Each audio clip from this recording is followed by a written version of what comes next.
तो बड़ा अच्छा होता। ये रास्ता मेरा जाना पहचाना हुआ है।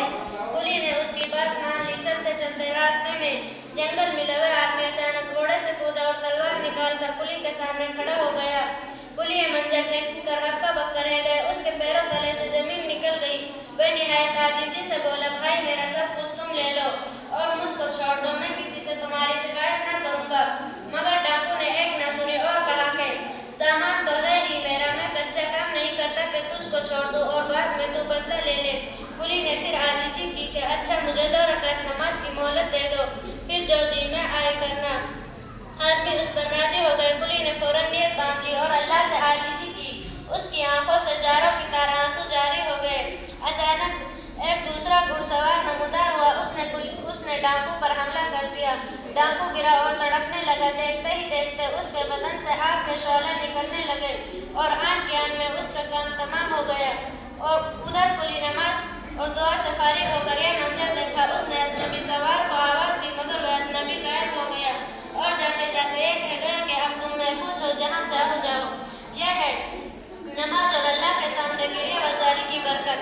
सही मायनों में अगर हम नमाज अच्छी तरह अदा करें और अल्लाह से रो रो कर दुआ मांगे तो अल्लाह हमारी तमाम दुआओं को इसी तरह कबूल फरमाएंगे। अल्लाह ने अपने महबूब रसूलुल्लाह सल्लल्लाहु अलैहि वसल्लम के पास हज़रत जिब्रील अमीन के जरिए बहुत से अहकाम हम लोगों के लिए भेजे, मगर एक ऐसा मुबारक मौका भी आया कि जब अल्लाह ने अपने महबूब सल्लल्लाहु अलैहि वसल्लम को खुद अपने पास बुलाया और हम लोगों के लिए बहुत कीमती तोहफा फरमाया, और वह तोहफा है 5 वक्त की नमाज। यह तोहफा कितना अहम है कि अल्लाह ने अपने महबूब को उसे देने के लिए खुद अपने पास बुलाया। जब हुजूर नबी सल्लल्लाहु अलैहि वसल्लम के साथियों को यह तोहफा मिला तो वह बेहद खुश हुए कि अब हमको अल्लाह से लेने और अल्लाह से बात करने का जरिया मालूम हो गया। उस वक्त आकाए दो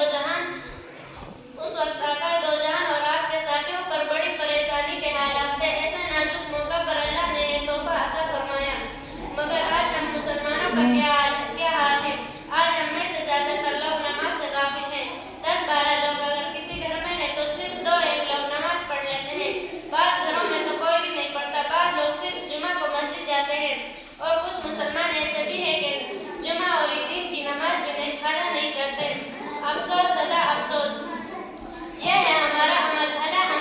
अल्लाह की मदद और नुसरत कैसे हासिल कर सकते हैं जबकि दिन रात अल्लाह की नाफरमानी कर रहे हैं।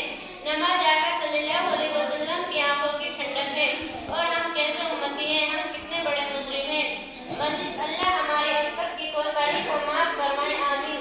और हम इस मंजिल से उठने से पहले यह अहद करें कि अब कभी नमाज न छोड़ेंगे और नमाज को खूब अच्छी तरह से